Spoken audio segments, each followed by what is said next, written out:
জাতীয় সংসদ নির্বাচন সুষ্ঠু ও বিশ্বাসযোগ্য করতে 16 আনা প্রস্তুতি নেওয়া হচ্ছে বলে জানিয়েছেন প্রধান নির্বাচন কমিশনার এএমএম নাসির উদ্দিন। ইউরোপীয় ইউনিয়নের রাষ্ট্রদূত মাইকেল মিলারের সাথে বৈঠক শেষে এসব কথা জানান সিইসি। বৈঠকে গ্রহণযোগ্য নির্বাচন আয়োজনে সব ধরনের সহযোগিতা করার আশ্বাস দেয় ইইউ। বিস্তারিত জানাচ্ছেন একরামুল হক সায়েম। ত্রয়োদশ সংসদ নির্বাচন আয়োজনে নানা প্রস্তুতি শুরু করেছে নির্বাচন কমিশন। চলছে ভোটার তালিকা হালনাগাদের কাজ। এসব কাজে সহযোগিতা এগিয়ে আসছে বিদেশি দাতা সংস্থাগুলো।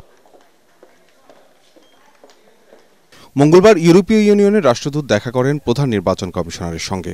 আলোচনা হয় নির্বাচনী প্রস্তুতির অগ্রগতি নিয়ে। কথা বলেন নির্বাচনী ব্যবস্থা সংস্কার কমিশনের প্রস্তাব নিয়েও। ইইউ সংস্কারকে গুরুত্ব দিয়েছে বলে জানান সিইসি। তবে ইইউ রাষ্ট্রদূত মনে করেন সরকারের নির্বাচনী ছক অনুযায়ী সংস্কারের জন্য সময় পর্যাপ্ত নয়।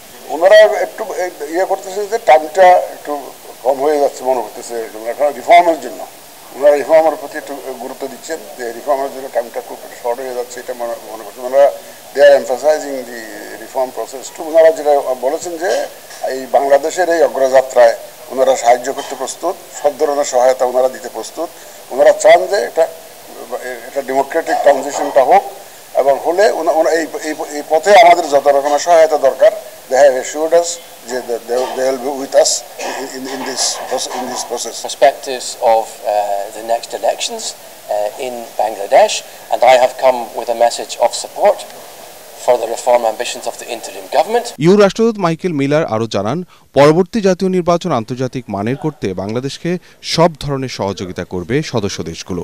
For the holding of elections in a transparent manner in line with international standards, and also to ask the Chief Election Commissioner what the European Union can do to support him and Bangladesh at this extremely important moment. নির্বাচনী ব্যবস্থার প্রতি জনগণের আস্থা ফেরাতে commission নানা কার্যক্রম হাতে নিয়েছে বলে ইউরোপীয় ইউনিয়নকে জানান সিইসি। একরামুল হক সায়েম, এটিএন বাংলা, ঢাকা।